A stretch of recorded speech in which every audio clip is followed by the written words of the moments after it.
Obstetric fistula is a hole in the birth canal caused by obstructed labor. It is estimated that more than 2 million young women live with untreated obstetric fistula in Asia and sub-Saharan Africa. No, I'm not diverting into science. It's fiction we are reviewing here.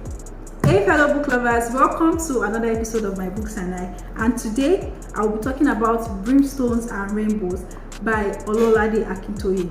Are child brides still a thing in our society? Have we moved past it completely, or are we still stuck in that era of cruelty? I have done some research to know that it is still prevalent in many African countries, but I'm just curious to know why.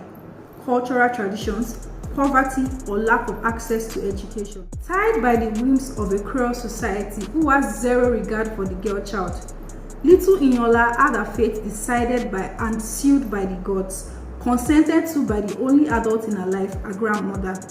She was to get married to a man almost the same age as her father at 12, as in 12 years old.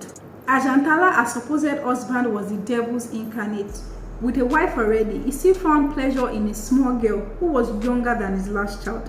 And the worst part, he was the one that killed her father out of greed. And then he still had the effrontery to get her pregnant, knowing fully well that her body was underdeveloped for that kind of torture.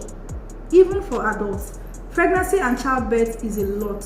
Talk more of a 12-year-old who should still be building castles in the sand or climbing horses at amusement parks. This book gave me a broader perspective as to what obstetric fistula means. I have heard of other birth complications like labor that does not progress, perineal tears, problems with umbilical cord, abnormal heart rate of the baby, water breaking early, shortage of oxygen, excessive bleeding, and lots more. But obstetric fistula too, a demoralizing complication that can make a new mother lack control of her bladder and bowels. Wow, a new level of fear unlocked. God, I beg. What a book. I felt like going into the book to draw Inyola out of that hell she called marriage. I kept saying, I'm sorry you are going through this, Inyola, like she isn't just a fictional character. But then, is that not the reality of so many child brides? And then came to the Ruby era. I was like, go girl, switch it up. I wouldn't have forgiven the author if Ruby did not find a silver lining in her cloud. Tiara was her saving grace. Through her, she eloped from Ojiji village and proceeded on her journey towards healing in Lagos. She got all the care she needed, treated by the best doctors, yet, what did they say about trauma? The damaged body has been healed, but the damaged mind. It took the intervention of some psychological help and therapy for her to be able to get through the horror her first marriage brought upon her.